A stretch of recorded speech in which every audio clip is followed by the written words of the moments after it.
ዛሬ ከቁጥር 2 እንጀምራለን። ቁጥር 2 ምን አይነት ሐሳብ ነው? አሁን እንደተነበበልን እንግዲህ እስከ ቁጥር 7 ድረስ የምንችለውን ያክል በምንሄድበት አግባብ እንሄዳለን። ዛሬ ቁጥር 2 ላይ እንዳነበብነው ስለዚህ ወንጌል በነቢያቱ በኩል በቅዱሳት መጻሕፍት አስቀድሞ ተስፋ ተሰጠ ይላል። ይሄ የወንጌል ኮንሴፕት ወይንም ደግሞ የወንጌል ሐሳብ እግዚአብሔር አምላክ በልጁ በኢየሱስ ክርስቶስ በኩል ሊሰራ ያለው ታላቅ የምስራች የሰው ልጆችን ሁሉ የሚያድንበት ታላቅ አሰራር ድንገተኛ የመጣ አይደለም የሚል ሐሳብ ጳውሎስ በዚህ ክፍል ላይ ይናገራልና ክርስትና አዲስ የተፈጠረ መንፈሳዊ የሆነው ይሄ የእግዚአብሔር ዘር ወደኛ የመጣው በድንገተኛ እግዚአብሔር ድንገት አቅዶት ያመጣ ሳይሆን ገና አስቀድሞ በብሉይ ኪዳንም ኢየሱስ ክርስቶስም ከመምጣቱ በፊት በሥጋ ከመገለጡ በፊት የታሰበ ነገር እንደሆነ ስለዚህ ወንጌል በነቢያቱ በኩል ብሎ ይናገራል። ጌታ ይባረክ። በማ በኩል? በነቢያቱ፣ በካህናቱ፣ በአገልጋዮቹ በኩል እግዚአብሔር ሊሰራ የፈለገውን ነገር ያቀደውን ነገር በማስተዋል በማስታወስ ሲሰራ የነበረውን ነገር ነው ዛሬ የወለደው የሚል ሐሳብ ነው ያለው። ጌታ የተባረከ ይሁን። እና ይሄ ሐሳብ እንደምታውቁት ይሄ የወንጌል እሳቤ እንዴት ተጀመረ ስትሉ ኢቭን ዘፍጥረት ላይ ራሱ ሄዳችሁ ስታዩ ይሄ ቅድመ ወንጌል ፕሮቶ ኢቫንጀሊዝም ይሉታል።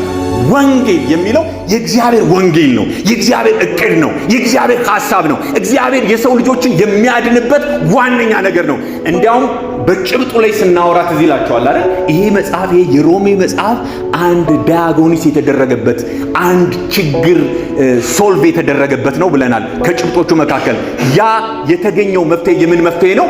የኃጢአት መፍትሄ ነው። ጌታ ይባረክ። የሰው ልጅ ችግር የሰው ልጅ ዋነኛ ችግር ምንድነው ብለናል? ኃጢአት የሚባል ነገር ነው ብለናል። ኃጢአትን ዲያጎኒስ አድርጎ ያገኘው ግን ምንም አይነት ሌላ አካል የለም። ያገኘው ራሱ እግዚአብሔር ለሰው ልጆች በዛ ዲል ማለት ኃጢአት ማለት መንገድን መሳት፣ ትክክለኛ ባልሆነ አቅጣጫ መሄድ፣ የአመጽ ዝንባሌ፣ እንቢተኝነት፣ ሰልፍሽ የሆነ ራስ ወዳድነት፣ የራስን ፈቃድ ማድረግ ነው። ከዛ በሽታው፣ ከዛ የኃጢአት ግኝት፣ ከዛ ከተሳሳተ አሰራርና ቪክቲም ከሆነበት ነገር ሶልቭ የሆነ ወይንም ደግሞ መፍትሄ ያገኘለት ሌላ ምንም አይነት አካል የለም። ራሱ እግዚአብሔር ነው የኃጢአትን መድኃኒት ያበጀው። ጌታ ይባረክ። እና ይሄ ከዚህ ጭብጥ ጋር ተያይዞ ታዲያ ይሄ የመፍትሄ ሐሳብ የሰው ልጅ የሚወድቅበትን የሚሳሳትበትን ነገር ሰው ብቻ እንዳይሆን ጌታ ይባረክ። ምን ብቻ እንዳይሆን አልኩኝ? ጳውሎስ ይህንን አባባል በተለየ ሁኔታ ይገልጸዋል። ማለት እንደቀደመው የኃጢአት ልምምድ ውስጥ ስጋዊነትን፣ ዓለማዊነትን፣ ደግሞ ቅናትን፣ ከንቱ የሆነ ነገርን ሲያይባችሁ እነዚህን ነገሮች የምትለማመዱ ከሆነ እናንተ ሰው ብቻ መሆናችሁ አይደለምን ይላል አይደል? ሰው ብቻ እኛ ሰው ብቻ እንዳንሆን እንደ ተራ የሆነ ሰው የወደቀበት በሰው ስብዕና ውስጥ የተገኘው ያ የተበላሸው ማንነታችን በቃ ፔሬድ ተብሎ እንደገና አዲስ ሕይወት እንዲጀመር እግዚአብሔር አስቀድሞ ያየው የመፍትሄ እውነተኛ የሆነ ሊከርም ልንኖርለት የተገባ አንድ ሕይወት አለ። ያም ሕይወት የኢየሱስ ክርስቶስ ሕይወት ነው። ጌታ ይባረክ። አሜን ነው። እንደ እንስሳ ወይንም ደግሞ በክፋታችን ሰው በልቡ እንደ ተንኮሉ እንዲሄድ አልፈቀደለትም። ሌላ መፍትሄ አበጀለት። አብሮነቱን እንዲቀጥል አሶሺየት ፋሚሊየር የሆነውን ነገር ከእግዚአብሔር ጋር ያለውን ህብረት እንዲቀጥል ያኖርለት ነገር አለ እና ዘፍጥረት ምዕራፍ 3 ቁጥር 15 ላይ ሄዳችሁ ስታነቡ ይሄ ቅድመ ወንጌል ስለዚህ ነገር ትንበያ እንደጀመረ ፎርካስት ማድረግ እንደጀመረ ታያላችሁ። ዛሬ ምን በሚል ነው የጀመረው? ምንም እንኳን ይህ ችግር ባንተ ላይ ቢሆን፣ ምንም እንኳን የወደክበት ነገር አሳዛኝ ቢሆን፣ አስቀድሞ ግን ባንተና በሴቲቱ መካከል በዘርህና በዘሯ መካከል ጠላትነትን አደርጋለሁኝ። ምን አደርጋለሁ? ጠላትነትን አደርጋለሁ። እግዚአብሔር ይባረክ። እርሱ ራስን ይቀጠቅጣል። አሜን። ያስተሳሰብ የቅኝት መበላሸትን በማድረግ ዛሬም እንድንዘምትበትና እንድንሄድበት የተሰጠን አስተሳሰብ የአስተሳሰብ ቅኝት ለኛ በሴቲቱ ዘር በኩል የበቀለልን ሕይወት እንዳለ ጠቆማ የዛን ጊዜ ነው የጀመረው። እሱ ራስህን ይቀጠቅጣል፣ አንተም ሰኮናውን ትቀጠቅጣለህ። ዛሬም ያው ሾኬ ይላል ጠላት ለማሰናከል የእግራችንን መንገድ ለማሳሳት ብዙ ትግል ያደርጋል አይደል? ግን የእግዚአብሔር ቃል የተነገረልን አስቀድሞ ለኛ የተተነበየ ትንቢት አለ። አሜን። እስቲ አሜን ይላል ይሄ ጉባኤ። አሜን ይለኛል ይሄ ጉባኤ።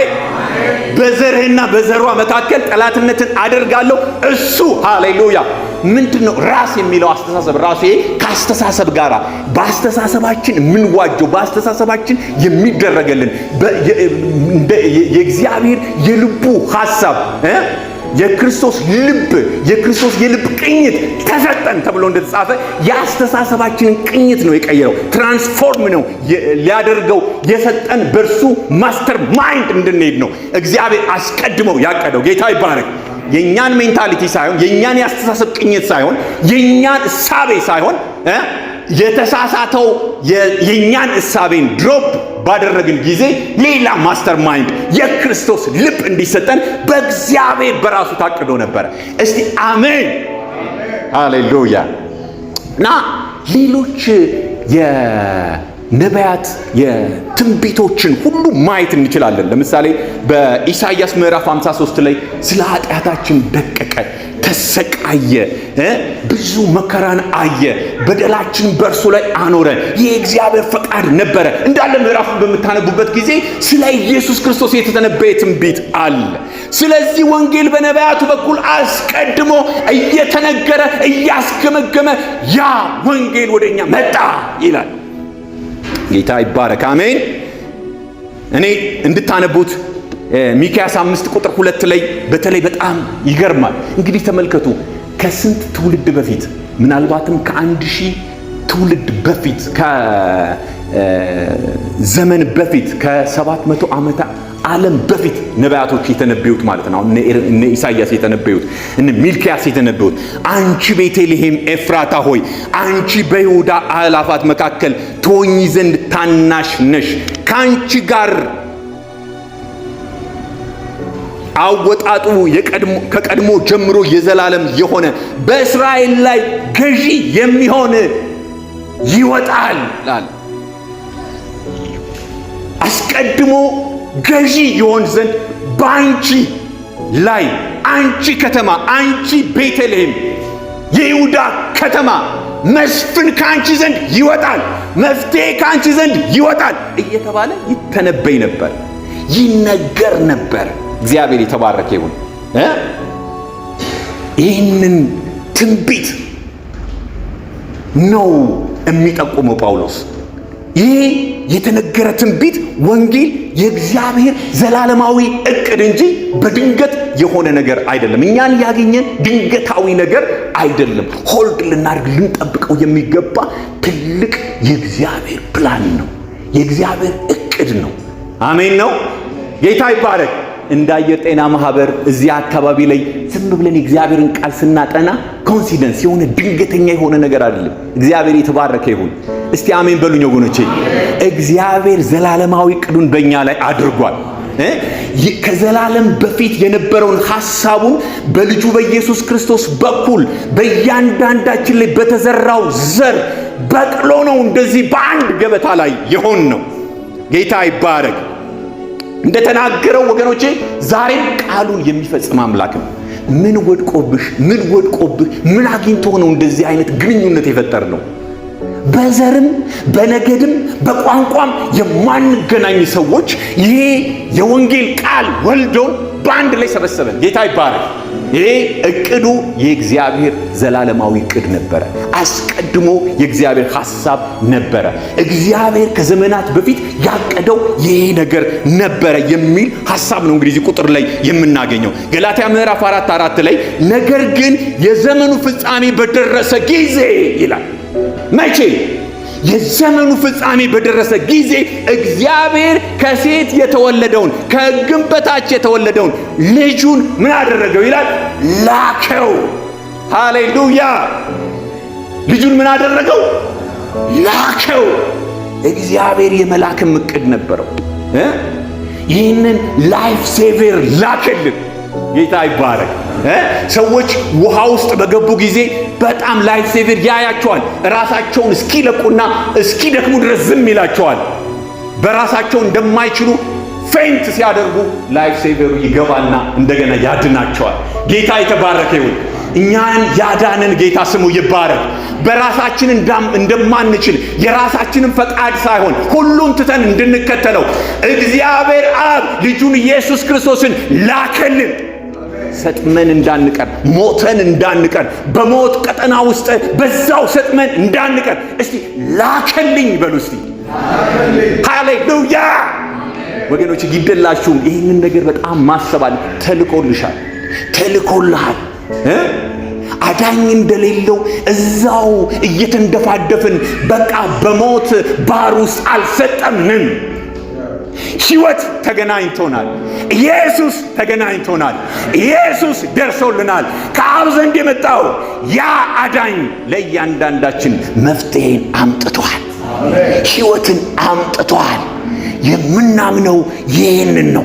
አስቀድሞ በነቢያቱ በኩል ሲነገር ሲተነበይ ይመጣል እየተባለ መጥቷል እና አሁን ደግሞ ጳውሎስ ምን ይለዋል? ይሄ ታላቅ የምስራች እግዚአብሔር የተባረከ ይሁን። የዘመን ፍጻሜ በደረሰ ጊዜ መቼ ወደ ፋይናላይዝድ ሊሆን ሰዎችን ሁሉ በክርስቶስ ኢየሱስ ሊጠቀልል የእግዚአብሔር አብ ፈቃድ ፕላን ወደ ፍጻሜ ሊመጣ ባለበት ጊዜ የዘመኑ ፍጻሜ በደረሰ ጊዜ እግዚአብሔር ከሴት የተወለደውን ከሕግ በታች የተወለደውን ልጁን ላከ። እግዚአብሔር ይመስገን። እኔ አስቀድሞ ያልሰጠኋችሁ ክፍል አለ፣ ምናልባት የምትጽፉ ኤርምያስ 23 ቁጥር 5ን ብታዩት ደግሞ በጣም ጥሩ ነው። ነቢያቶቹ የተናገሩት ምንድን ነው? እሱ ምን አይነት ትንቢት ነው ፎርካስት ያደረጉት? የተነበዩት ምንድን ነው? እሱ ቃሉን ላንብብላችሁ። እነሆ ለዳዊት ጽድቅ ቁጥቋጦ ከዳዊት ጽድቅ ቁጥቋጦ የማስነሳበት ዘመን ይመጣል፣ የሚያቆጠቁጥበት ዘመን ይመጣል ይላል እግዚአብሔር። እርሱም እንደ ንጉሥ ይነግሳል ይላል። እግዚአብሔር ይባረክ። አስቀድሞ የተተነበየ ትንቢት ነው፣ ይከናወንለትማል። በምድርም ፍርድን ጽድቅን ምን ያደርጋል? ይፈጽማል፣ ያደርጋል ይላል። እግዚአብሔር የተባረከ ይሁን። ይሄ ያቆጠቆጠው በሰው ልጆች ላይ ብርሃን ያበራው የኢየሱስ ክርስቶስ መድኃኒት በእግዚአብሔር አብ አስቀድሞ እንደታቀደ ነቢያቶቹ ፎርካስት አድርጉ ተነበዩ። ጌታ ይመስገን። እንደገና ቃሉን የሚፈጽም አምላክ ወገኖቼ፣ አንድ ነገር ምንድነው እሱ እንድናስብ የሚያስፈልገው በዚህ ወቅት ላይ ይህንን ቃል ስናጠና፣ ለኔም እኮ በቃሉ በኩል ቃሉን ሳብላላ ቃሉን ሳጠና የሚገባውን በመንፈስ ቅዱስ አማካኝነት ሹክ የተባለ በውስጣችን የሚፈሰው የእግዚአብሔር ብርሃን አሜን፣ በእግዚአብሔር ሐሳብ ውስጥ የነበረ ያ አስቀድሞ የነበረ ምንም ዘመናትን ቢያስቆጥር የተፈጸመው ቃል በእኔ ሕይወት በግል ሕይወቴ እንዳይፈጸም የሚከለክለው ምንም አይነት ነገር የለም ብለን እንድናምን ያደርገናል። ቃሉ የሚፈጸም አምላክ ነው። በግላችሁ የተገባላችሁ ትንቢት በቃሉ በኩል እግዚአብሔር ያጽናናችሁ ትንቢታዊ መልእክት እግዚአብሔር የታመነ ነው። አሜን። እግዚአብሔር የታመነ አምላክ ነው። ኮንሲደንስ ድንገተኛ የሆነ አንድ የፖለቲካ ፓርቲ የፈጠረው ትርክት አይደለም። እግዚአብሔር አስቀድሞ አቅዶት ነበረ። አሁን ደግሞ በነቢያቱ ሲናገረው ነበረ። ያንን ቃል ነው የምንናገረው የሚል ሐሳብ ይዞ እናየዋለን። ቁጥር 2 ላይ ጌታ ይባረክ። አሜን ትሉኛላችሁ ወገኖቼ? እግዚአብሔር የተባረከ ይሁን። ወደ ቁጥር 3 ላይ ስንመጣ ቁጥር 3 እና ቁጥር 4 ላይ ተያይዞ ያለ ሐሳብ አለ። ይህም ወንጌል ይላል። ይህም ወንጌል በእኛ ላይ የወደቀው ወንጌል ጌታ ይባረክ። የሰማችሁኝ ነው። ይህም ወንጌል በሥጋ ከዳዊት ዘር ሃሌሉያ፣ በሥጋ ከዳዊት ዘር ስለተወለደ እንደ ቅድስና መንፈስ ግን ከሙታን መነሳት የተነሳ በኃይል የእግዚአብሔር ልጅ ሆኖ ስለተገለጠ ስለ ልጁ ነው ይላል።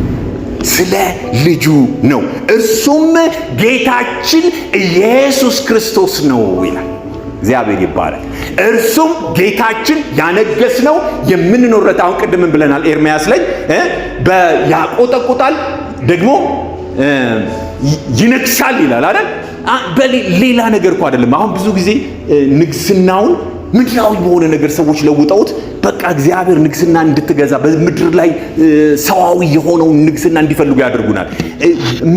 የሚነግሰው እኮ ኢየሱስ ክርስቶስ በምን ላይ ነው? በተሸነፍንበት ነገር ላይ ነው። በወደቅንበት ነገር ላይ ነው። ልንሰጥም ባለበት በቃ ወየው የመድኃኒት ያለ ባልንበት ነገር ላይ ነው ያዳነን። አሜን ነው። ምናልባት አንዳንዶች ከፋይናንስ ጋር ያያይዙታል፣ ኢኮኖሚካል ከሆነ ነገር ጋር ያያይዙታል፣ ምድራዊ የሆነውን ነገር ከማሸነፍ ጋር ያያይዙታል። ኖ አይደለም። እኛ በውስጣችን ትግል ያለብን በየትኛውም አቅጣጫ ብንኖር ብንወጣና ብንገባ እግዚአብሔር ይችን ምድር አይደለም ለኛ ይህንን ጊዜያዊ የሆነ ነገር አይደለም ያሰበልን፣ ዘላለማዊ የሆነ ታላቅ ከተማ ያየልን ጌታ ስሙ ይባረክ። ወደፊት የምንገባበት የማያልቅ ታላቅ በረከት እግዚአብሔር በልጁ በኢየሱስ ክርስቶስ ያቀደልን ያየልን ነገር አለ።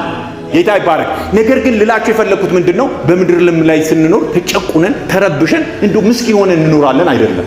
ግን በውስጣችን የሚታገለንን የኃጢአትን ኃይል ኦቨርካም አድርገን በጌታችን በኢየሱስ ክርስቶስ በኩል ያለውን የትየሌሌ የሆነ ሀብት እየመነዘርን ኦቨርካም ማድረጋችንን እያሳየን እንኖራለን። እግዚአብሔር ይባረክ።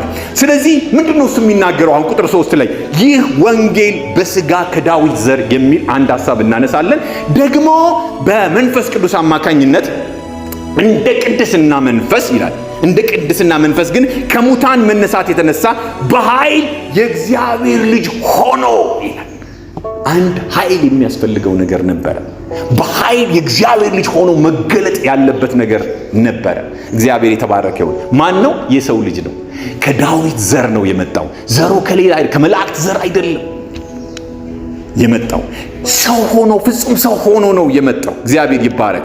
የዕብራውያን ጸሐፊ ስለዚህ ነገር ሲናገር ምን ይላል? ከኃጢአት በቀር ይላል በነገር ሁሉ እንደኛ የተፈተነ አሜን ነው እንጂ በድካማችን ሊራራልን የማይችል ሊቀ ካህን የለንም።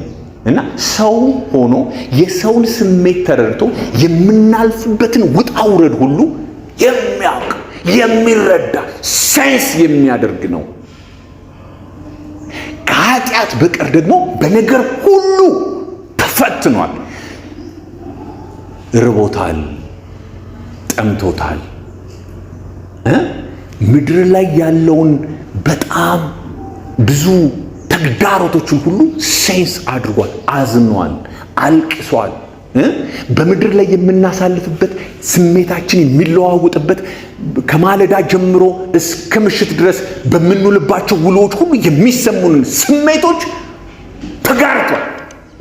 ተጋርቷል። ጌታ ስሙ ይባረክ።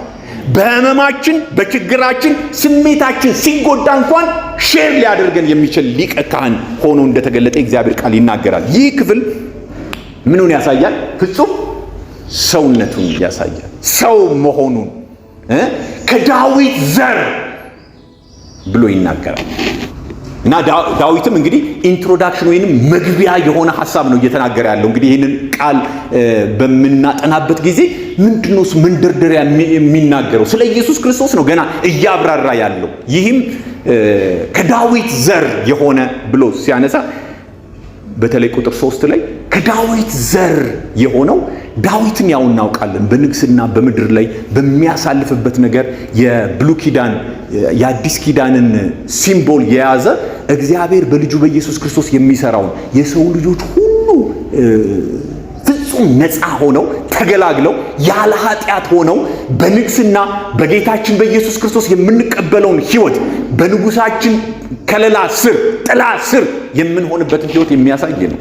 እና አንድ ቀን ንጉሳችን ኢየሱስ ሁሉን እንዳሸነፈ እንዳጠቃለለ እንደተጠናቀቀ ጌም ኦቨር እንደሚባል የሚያሳይ ነው። እግዚአብሔር የተባረከ ይሁን። ንጉሳችን ኢየሱስ አንድ ቀን ደግሞ በሙላት ይገለጣል። አሜን ነው። በሙላት ይገለጣል። ጌታ ስሙ ይባረክ። በዚህ ሁሉ ስሜታችን ውስጥ ግን እሱ እየተረዳናል። በቁጥር 4 ላይ ደግሞ የሚያሳየው በቅድስና መንፈስ ይላል። የሚገርም ነገር ነውና በመንፈስ ቅዱስ አማካኝነት ዲቫይን የሆነውን ስብዕናውን ያገኛል። መለኮታዊ የሆነውን ማንነቱን ያሳያል። እግዚአብሔር ይባረክ። እኛ ቅድም እንዳልነው ሰው ብቻ ሆነን እንዳንቀር ከካራክተሩ የምንካፈልበትን ኃይል የሰጠንን በትንሣኤው ኃይል የተነሳበትን አቅምና ጉልበት ደግሞ ይናገራል። በቅድስና መንፈስ ደግሞ ከሙታን በመነሳቱ አሜን አሜን ሞቶ ያልቀረ ኢየሱስ ስሙ ይባረክ። እስቲ አሜን በሉ ባካችሁ። ይኸውላችሁ ብዙ ነቢያት፣ ብዙ ኃያላን፣ ብዙ አሉ የሚባሉ ስመጥር ሞት ይዟቸው ከሞት በታች ከመሬት በታች ቀርተዋል። ግብአተ መሬታቸው ተከናውኗል። ሞት ሊይዘው ያልቻለ የነገስታት ንጉሥ የጌቶች ጌታ ከሞት የተነሳ ኢየሱስ ሃሌሉያ ሁሉን ዋጅቶ ሁሉን ሪዘሬክት አድርጎ የእግዚአብሔር ክብር በእርሱ ላይ ደግሞ እንዲኖር እንደገና ለኛ ምሳሌ ሆኖ ተነስቷል። እግዚአብሔር ይባረክ። ይህ የትንሣኤው ኃይል ይህንን ለማንም አይደለም፣ ሌላ አይደለም ያመጣል። የሚገርማችሁ ነገር ጥቂት የሆነ መካኒካል የሆነ መበላሸት ነው ያጋጠመውና በቃ አንዱን መልአክ ልኮ ሂድና ይሄንን መፍትሄ ስጥ ማለት ይችል ነበር። መልአክ አይደለም የላከው፣ ራሱ ነው የመጣው። እግዚአብሔር ይባረክ።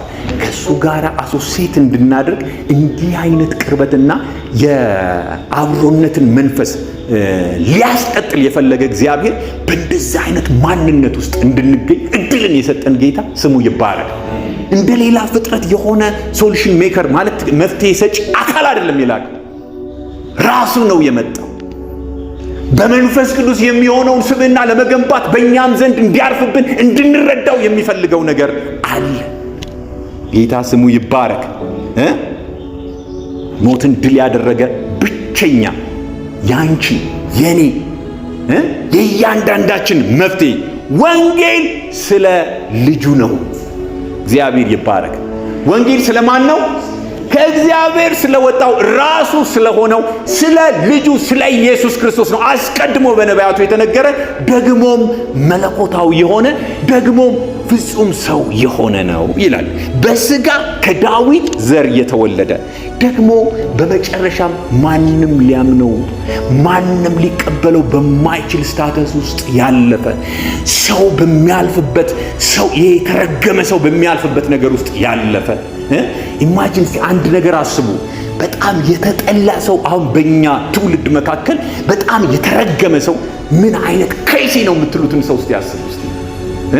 ሊቀጣ ይገባዋል የምትሉትን የቅጣትም ደግሞ መቀጫ መንገድ አስቡ እስቲ። ጌታ ኢየሱስ ክርስቶስ የዛን ጊዜ ሞት በተባለው ቅጣት ይቀጣ ዘንድ በመስቀል ላይ የተሰቀለው እሱን ይህንን ቅጣት እንደተቀጣ ለማመን ለአይሁዶች በጣም አስቸጋሪ ነው። ለእግዚአብሔርን እናመልካለን እንዲህ ይህ መድኃኒት የምትሉት በመስቀል ላይ የተሰቀለ ወንጀለኛ ነው ብለው ማንም አርጊው ሊያደርግ ይመች ማንም ሞግቶ ሊቀበለው በማይችል ቅጣት ውስጥ የተቀጣ ነው። ይህንን የተቀጣው ግን ማን ነው? የሰው ልጅ ነው። የሰው ልጅን ቅጣት የተቀጣው ማን ነው? እስቲ ጌታ ኢየሱስ በሉ እስቲ። የተረገመ የሚቀጣበትን ቅጣት በጣም የመጨረሻ የሚያስጠላ ይሄ በጣም ምን አይነት የተረገመ ሰው ነው የምትሉትን ቅጣት ወስዶ ለራሱ ያደረገ ከዛ ርግማን ነፃ እንድንወጣ ያደረገ ጌታ ስሙ ይባረክ። በአሕዛብ ላይ እየቀጠለ ያለው እየተቀጣጠለ ያለው ይሄ ወንጌል በሄደ ጊዜ ጴጥሮስ አንድ የሐዋርያት ሥራ ምዕራፍ 10 ላይ አንድ አሕዛብ እንዲያገለግል በመንፈስ ቅዱስ መገለጥ ተሰጥቶት ሲሄድ የተናገረው ነገር አለ። የአሕዛብ ትዝ ይላችኋል? ማን ነበረ? የሐዋርያት ሥራ ምዕራፍ 10 ላይ ቆርኔሌዎስ አይደል? ከአሕዛብ ወገን ሆነ ሲጸልይ የነበረ እግዚአብሔር በመንፈስ ቅዱስ አማካኝነት ጴጥሮስን እንዲያስጠራና ይሄ ወንጌል እንዲለኮስ ሃሌሉያ ሻማውን ይዞ ሲጠብቅ ክብሪቱን ይዘናና ለኩሰኝ ያለ ሰው ጌታ ስሙ ይባረክ። ሲጠባበቁ ነበረ። ጌታ እንደዚህ አይነት መገለጥ ሰጠን አለ። ጴጥሮስም ተነስቶ መናገር በጀመረ ጊዜ ያ ቤተሰብ በመንፈስ ቅዱስ እንደገና ተሞላ። ይሄ ትንሣኤ ኃይል ለነሱም እንደሆነ ተረጋገጠ። ጌታ ስሙ ይባረክ። እና የተረገመ ሰው በሚሞትበት ሞት የሞተ ነው፣ እግዚአብሔር ግን እርሱን ቀባው እያለ ይሰብካል። የሐዋርያት ሥራ ምዕራፍ 10 ቁጥር 38 ላይ ብታዩት እግዚአብሔር የናዝሬቱ ኢየሱስን በመንፈስ ቅዱስ ኃይልም ቀባው ይላል። ማስነሳት ብቻ አይደለም፣ ተቀብቷል። በመንፈስ ቅዱስ ኃይል ቀባው። እርሱም መልካም እያደረገ ለዲያብሎስም የተገዙትን ሁሉ እየፈወሰ ዞረ። እግዚአብሔርም ከእርሱ ጋር ነበረ። እኛም በአይሁድ ሀገር በኢየሩሳሌም ባደረገው ነገር ሁሉ ምስክሮች፣ የዓይን ምስክሮች ነን። እርሱም በእንጨት ላይ ተሰቀለ። ሰቀሉት፣ ገደሉት ይላል በመስቀል ላይ። ይህንን መልካም እያደረገ የእግዚአብሔር ቅባት ያረፈበትን አናይንትድ የሆነ ሰው ምን ሆነ? የተረገመ ሰው በሚሞትበት ነገር ሞት። መለኮት እኮ ነው። መንፈስ ቅዱስ በኃይል አስነሳው። እግዚአብሔር ይባረክ እያለ ይተርክለታል። ቶሎ ቶሎ መሄድ ስላለብን ቁጥር 5 ላይ ገባለሁ። ይሄ ወንጌሉ ስለ ልጁ ነው የሚለውን ሐሳብ ይቀጥላል ጳውሎስ። ይህንን የመግቢያ ሐሳብ መንደርደሪያውን እንዳልነው ዋና ጭብጦች ውስጥ ከመግባቱ በፊት እንደ መግቢያ የሚሆኑ መነሳት የሚገባቸውን ዋና ነገሮችን ያነሳል። ጌታ ይባረክ። ቁጥር 5 ላይ ምንድን ነው የሚለው? በእርሱ በኩል ይላል። ገና ሲጀምር በማ በኩል? እግዚአብሔር ባቀደው ሁሉን ሊጠቀልል በፈለገው ሰው ሁሉ እንዲያጫውተው ዋናዬ እንዲለው መጫወቻው ዋናው ነገር አድርጎ እንዲይዘው በፈለገው በማ በኩል? እስቲ በእርሱ በኩል ብሎ ይጀምራል። በማ በኩል? አሁን እኮ የተቀላቀለብን ነገር ብዙ ነገር አለ አይደለ? እንዳናጫውተው እንዳንይዘው ይሄ ወንጌል ነው እኮ ምናምን እያለ በጣም ብዙ የተሸቀጠ የገባብን ነገር አለና እስቲ ቃሉን ላንብበውና ወደሚቀጥለው ሐሳብ በርሱ የሚለውን ሐሳብ እናየዋለን። እና በርሱ በኩል ስለ ስሙ ከአሕዛብ ሁሉ መካከል ሰዎችን በእምነት አማካኝነት ወደሚገኝ መታዘዝ ለመጥራት ሃሌሉያ ጸጋንና ሐዋርያነትን ተቀበልን ይላል። እዚህ ጋር በጣም ሰፊ ነገር እናያለን። አንደኛ በርሱ በኩል ሁሉም ነገር የሚጀምረው ሰከንድ አዳም በሆነው በእርሱ በኩል ነው። የሰው ታሪክ ሞቱ ከተደመደመ በኋላ አለቀ፣ በቃ ጨዋታው ፈረሰ ከተባለ በኋላ የመጀመሪያው አዳም ሪዘሬክት እንዲያደርግ ማለት ምንም አይነት ማሻሻያ አልተደረገለትም። ለሱ ጄጅመንት ነው፣ ፍርድ ነው። ይህንን በበላ ጊዜ ምን ትሆናለን የተባለው? ሞትን ትሞታለህ ነው የተባለው። አንድ ግን የማይሞት መጣ። ሃሌሉያ! አንድ ግን እንደገና ሞት የተደመደመው ነገር ሪዘሬክት እንዲያደርግ በትንሣኤ እንዲቀጥል አንድ የማይሞት መጣ። በማ በኩል መጣና ምን አለ? ያለ እኔ ምንም ማድረግ አትችሉም። ገለገል። አሁን የራስ ቀመር፣ የራስ መካኒዝም፣ የራስ ቴክኒክ በቃ እንዴት በምን አይነት መንገድ ነው ይሄ ህይወት ከተቀበልነው በኋላ የሚቀጥለው? በማ በኩል? እስቲ ወገኖች እንተባበር። እስቲ አንድ ላይ እስቲ ጮክ ብለን እንበለው። እስቲ ጮክ በሉና በሉት። እስቲ ይግባብን። እስቲ ድገሙት። እስቲ ሃሌሉያ! በማ በኩል? በእርሱ በኩል። ዮሐንስ ወንጌል ምዕራፍ 15 ቁጥር 5 ላይ ያለ እኔ ምንም ልታደርጉ አትችሉም አለ ጌታ ኢየሱስ። ኃይሉ ብርታቱ የሱ ነው። አንዳንድ ሰዎች አንዳንድ የፈጠሯቸውን ማሽኖች በምን እንደሚሰሩ ይወስናሉ አይደል? ለምሳሌ አንዳንድ ማሽን በምን ይሰራል? በጎሽ ቴንኪው በነዳጅ አይደል? ነዳጁ ምን አይነት ነው? ነዳጆቹ የሚለይ። አሁን ደግሞ ነዳጁ ናፍታ የሚባል ከዛስ ቤንዚል የሚባል አሁን ደግሞ በኤሌክትሪክ የሚባል ነገር ደግሞ እየመጣ ነው አይደለ? እንዲሰሩ ይወስናሉና በዛ በኩል ነው የሚሰራው። ይሄ አዲስ ፍጥረት የሆነው ማንም በክርስቶስ ሲሆን በማ በኩል ነው ነገሩ አክቲቭ የሚሆነው ኃይል የሚያገኘው በማ በኩል? እስድገሙና በሉልኝ። ይህንን ወገኖች በጣም መረዳት ያስፈልጋል። በማ በኩል ነው? በእርሱ በኩል ኃይሉ ብርታቱ የሚመነጨው በእርሱ ነው። ጳውሎስ የሚለው ይሄ የአገልግሎት ጸጋ የተሰጠኝ የምናገርለት መግቢያዬ ላይ እንድታተኩሩና እንድትረዱ የምፈልገው ነገር በማ በኩል ይላል? በእርሱ በኩል። እንግዲህ ወደ ዋናው ነገር እየገባ ነው። አሁን ስለ እርሱም ብናወራ የጳውሎስ ተርኒንግ ፖይንት ባክግራውንድ እያለን ባለፈው 2 እና 3 ሳምንትን ብንወስድ፣ ነገር ግን ወደ ዋናው ነገር ሲገባ ምን የሚጫወትለት ሁል ጊዜ ትኩስ ዜና ሆኖ ውስጡ ሆልድ ሊያደርገው ስለሚፈልገው ነገር ሊጀምር ሲነሳ በማ በኩል ይላል? በእርሱ በኩል። ስማ ብላችሁ ስማችሁን ጥሩ። እንግዲህ አሁን በቴክኒክም አይደለም በእርሱ በኩል ብለን ልንለው ይገባል። አሜን። እውነተኛ የአገልግሎት ኃይል ራሱ የሚመነጨው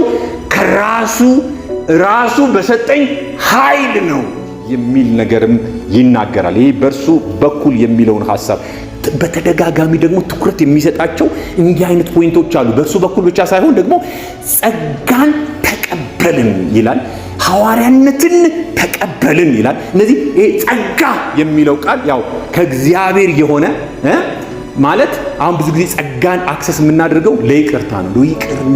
ይቅር ማለት እንድችል በቃ ስትቼው በቃ እንደ ጸጋን አብዛል እንላለን።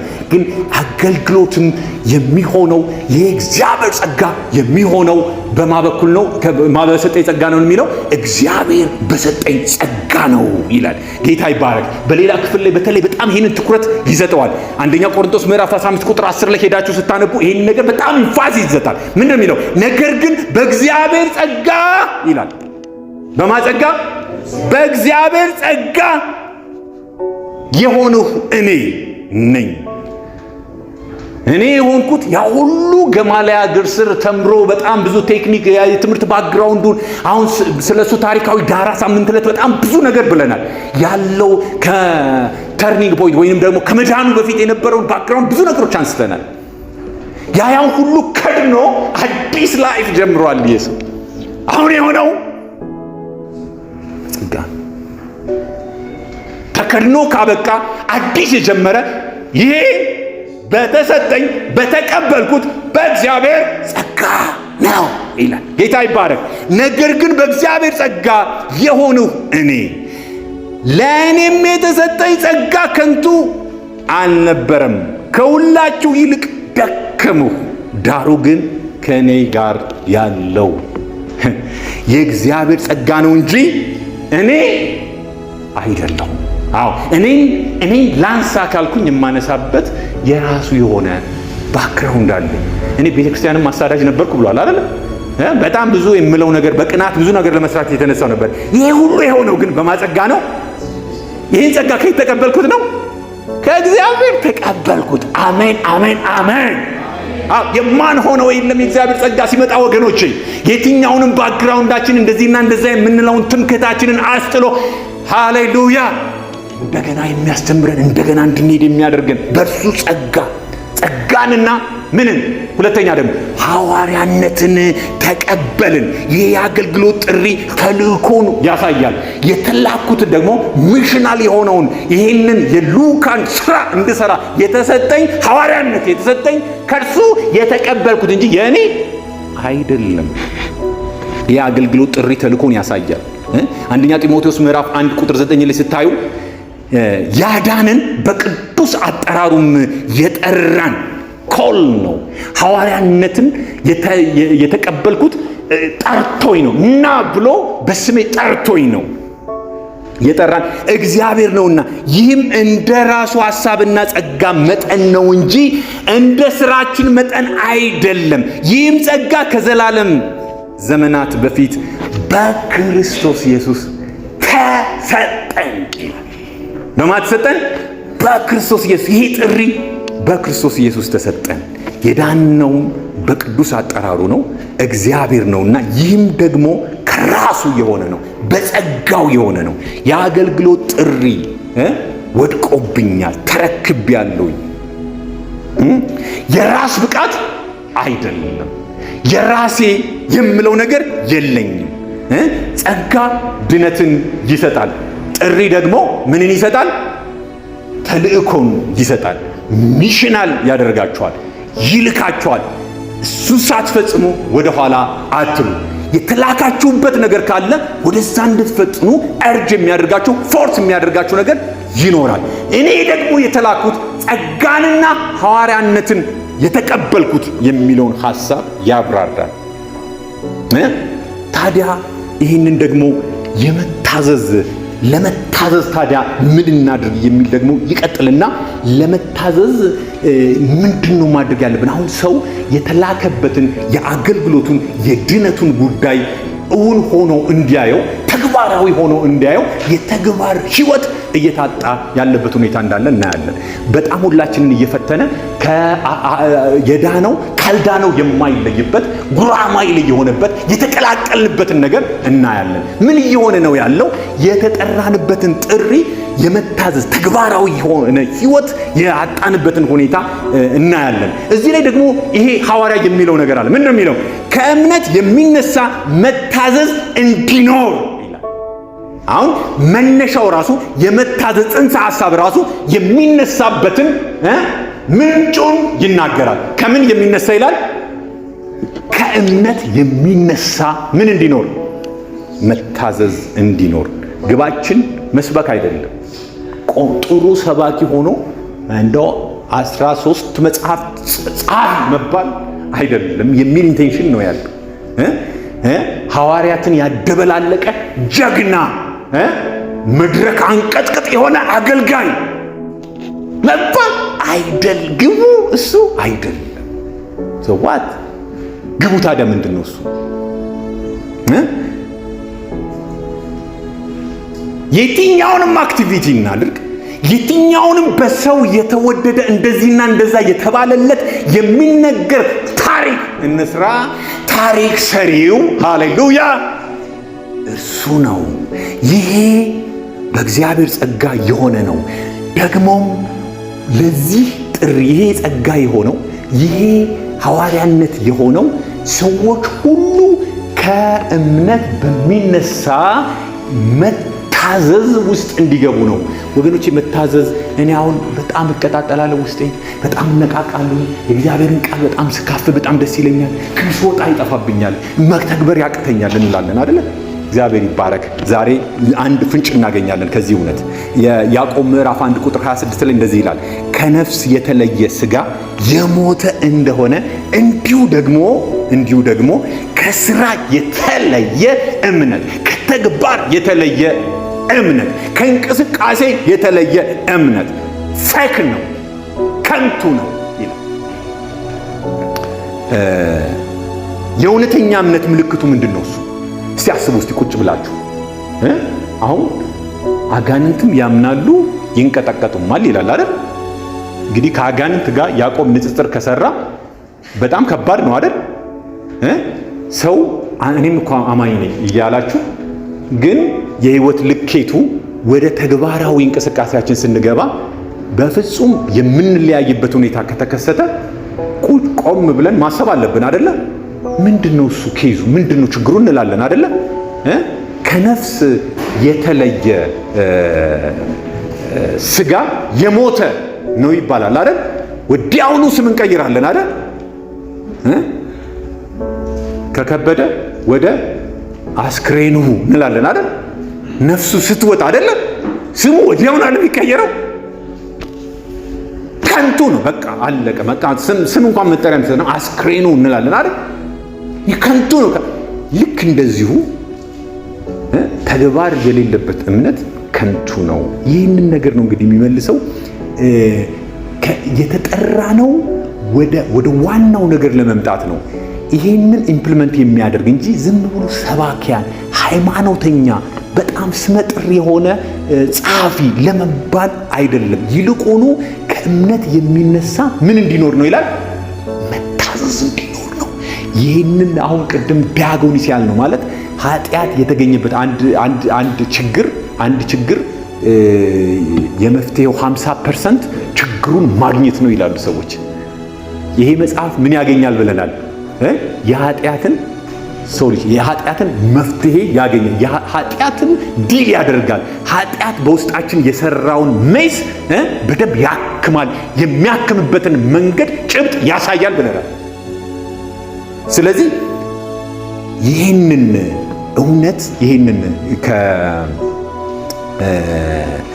ለመታዘዝ የሚያስችለንን ተግባራዊ የሆነ ህይወት እንድንኖር የሚያደርገንን ከእምነት የሚነሳውን እውነት ያሳያል። ከዛም በመቀጠል ደግሞ ይናገራል። አራተኛ ከህዝቦች ሁሉ መካከል የሚል ቃል እናገኛለን። ከህዝቦች ሁሉ መካከል ከህዝቦች ሁሉ መካከል የሚል ቃል እዚሁ ክፍል ላይ ይጠቅሳል። ወንጌል ለአይሁድ ብቻ አይደለም፣ ይልቁንም ለምንድን ነው?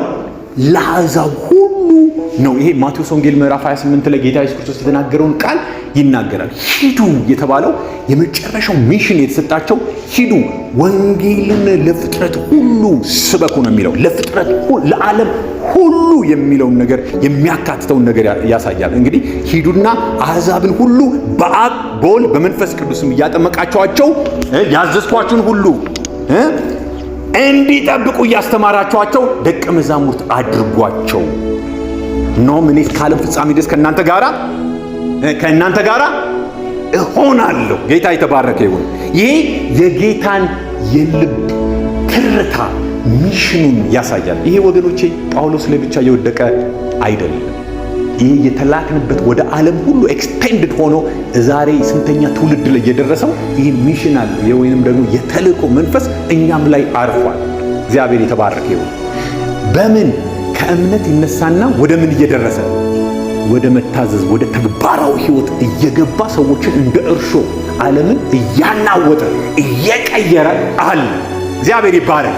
ቁጭ ብለን በእውነት ቃሉን ስናጠና እግዚአብሔር there is something new የሆነ ነገር ያደርጋል። አዲስ የተግባር ህይወት እንድናደርግ እግዚአብሔር በልባችን ውስጥ የሚያስቀምጠው ነገር አለ። እስቲ አሜን በሉ እስቲ። አዎ ያደርጋል። እና ይሄ በህዝቦች ሁሉ መካከል የሚል ሚሽን ነው የተሰጠኝ። የጌታ የልቡ ሐሳብ በህዝቦች ሁሉ አሕዛብን ሁሉ ተደራሽ የሚያደርግ ለአይሁዶች ብቻ ሳይሆን ከኢየሩሳሌም ጀምሮ ወደ ሰማርያ ከዛ ለዓለም ሁሉ ሂዱ የተባለው ይህ ወንጌል ተደራሽ እንዲሆን ነው የተሰጠኝ የሚል ሐሳብ እናገኛለን። በውጭ ላሉት በእውነት ይሄ ሚሽን ታዲያ እንዴት ነው ተደራሽነቱ? እኛ እስቲ ቆም ብለን እናስብ። እስቲ የሚማሰል ነገር አለ። የተላከ ዘር እንደወደቀበት የተልእኮ መንፈስ ውስጣችን አለ። በእኔ ውስጥ የሚጋባ ሌሎችን የሚጠራ ይሄ የተልእኮ መንፈስ የወንጌል ዘር አለ ብለን ራሳችንን እንደው ማየት ስንጀምር አለው ወይስ ደግሞ እየጠፋብን ጭልጭል እያለ ያለ ነገር አለ? ዛሬ በጌታ በኢየሱስም በእያንዳንዳችን ውስጥ ስለወደቀው ዘር እናገራለሁ። መነቃቃት ይሁን፣ መነሳት ይሁን። ይሄ ሚሽናል የሆነ ሐዋርያዊ እና ደግሞ የሚያበቃ ጸጋን ተቀበልኩ ብሎ ያሸጋገረው ይሄ ዱላ በእኛ ትውልድ መካከል የሚራገብ የሚቀጣጠል ይሆን። ከእንቅልፍ የምንወጣበት የእግዚአብሔርን ዘር ይዘን የምንንቀሳቀስበት ሙት የሆነ እምነት ሳይሆን በሕይወት የሚንቀሳቀስ እምነት ይዘን የምንንቀሳቀስበት ይሆንልን። አሜን ትሉኛላችሁ ወገኖቼ? ለእርሱ ስም የሚል ቃል ደግሞ እናገኛለን። እሷን ልጨርስና የመጨረሻውን እንጨርሳለን። ለማስም ለእርሱ ስም እግዚአብሔር ይባረክ። ቢሃፍ ኦፍ ሂዝ ኔም በቃ ቆሜያለሁ። የኔ ስም አይደለም የመጨረሻ የክብራችን ስኬት ቅድም እንዳልነው የአገልግሎት ስም መጠሪያ ማግኘት አይደለም። ሐዋርያ መባል አይደለም። ስመጥር ሆኖ እንደዚህና እንደዛ መባል ግባችን አይደለም። የምናደርገው ሁሉ አንድ ግሎሪፋይ የምናደርገው አንድ የምናከብረው በእርሱ ስም የተወከልንበት ክብር እንዳንወስድ የተጠራንበት ጥሪ አለ ይላል። እንዲያውም ቆላስይስ ምዕራፍ 3 ቁጥር 17 ላይ ስትመለከቱ እግዚአብሔር አብን በእርሱ እያመሰገናችሁ በቃል ቢሆን ወይም በስራ የምታደርጉትን ኤቭሪ አክቲቪቲ የምታደርጉትን ሁሉ አሜን በጌታ በኢየሱስ ስም አድርጉት። በእርሱ የስም ውክልና ውስጥ ሆናችሁ አድርጉት ይላል። ይህንን የማደርገው በእርሱ ስም ነው። አሜን። ጌታ ይባረክ። አገልግሎት ወደኛ ሲመጣ፣ ይሄ ጥሪ ወደኛ ሲመጣ፣ ይሄ ኮል ወደኛ ሲመጣ፣ በእያንዳንዳችን ውስጥ ያለው የተካፈልንበት የአካልነት መንፈስ በእኛ ላይ ሲመጣ ስለ ስሙ አንድ ነገር ለማድረግ ነው። አሜን። ጌታ የጀመረው ዘላለማዊ እቅድ አለ ኦልሬዲ። ይሄ እግዚአብሔር ሐሳብ በልጁ በኢየሱስ ክርስቶስ ሁሉን ይጠቀልል ዘንድ ነው። ሌላ ሚሽን አይደለም የተሰጠን። behalf of his name ነው ሁሉም ነገር የምናደርገው በእርሱ ስም ነው። ስማችንን የምንተክልበት አይደለም አገልግሎት። ጌታ ይባረክ። ራሳችን የምናሳይበት አይደለም። ወደ አገልግሎት እግዚአብሔርን የምናከብበት ነገር በእኛ ላይ ሲመጣ በእርሱ ይሄ ነገር እኮ በውስጤ ተቀምጧል፣ እንዴት ላድርገው? የእሱን ክብር በሚያማክል ለእርሱ ክብር ሊያሰጥ በሚችል መንፈስ ይህንን ነገር እንዴት ላድርገው ማለት አለብን። ዛሬ አንዳንድ ጥያቄዎችን በመጠየቅ ይህንን የአምልኮ ቀናችንን እቋጨዋለሁ እና አንደኛው በሱ በሆነልን አቅም ነው የምንኖረው የሚል በጣም ትልቅ ሐሳብ በዚህ ቁጥር 5 ላይ ስለምናገኝ እሱ ነገር እንድናስብ ራሳችንንም ሁላችንም እንድንመረምር ሪሊ እኔ የምሰራበት የምንቀሳቀስበት አቅም ወይንም ደግሞ የተሰራንበት ስሪ ዳግም የተወለድንበት ሁሉ ከርሱ በርሱ እንመጣበታለን። ምዕራፍ 11 ላይ ይገርማቸዋል። ሁሉ ከርሱ በርሱ ለርሱ ነው ይላል እና ይሄ የወንጌል እሳቤ የወንጌል ዘር የወደቀብን ይሄ 50-50 አይደለም። እርዱኝ እረዳችኋለሁኝ አይደለም። የእግዚአብሔር ጸጋ ሁሉን አድርጓል እና ሁሉ ከርሱ ነው በርሱ ነው ለርሱ ነው። ጌታ የተባረከ ይሁን። ጸጋን የምንጠይቀው በቃ ጌታው ሲያቅተን አንዳንድ ጊዜ ለይቅርታ ብቻ ሳይሆን ለአገልግሎትም ነው። እግዚአብሔር የሰጠሽ ጸጋ ወዴት አለ? ጸጋው እኮ በማንም ኃይል አይደለም የሚንቀሳቀሰው። በማን ኃይል ነው? ጸጋው የማን ነው? ጸጋን ተቀበልኩኝ ካለ የተቀበልነው ከማን ነው? ከአሜን ከእርሱ ነው አይደለም። እና የተሰጠን ጸጋን የማልበቃ ምናምን ብለን አጉል ትህትና ማድረግ የለብንም አይደለም። ተቀበልኩኝ ብሎ ቦልድሊ እንዲናገር ሲያደርገው ይሄ ምን አይነት አሰምሽ ምን አይነት ትርጉም ይሰጣል ለእያንዳንዳችን?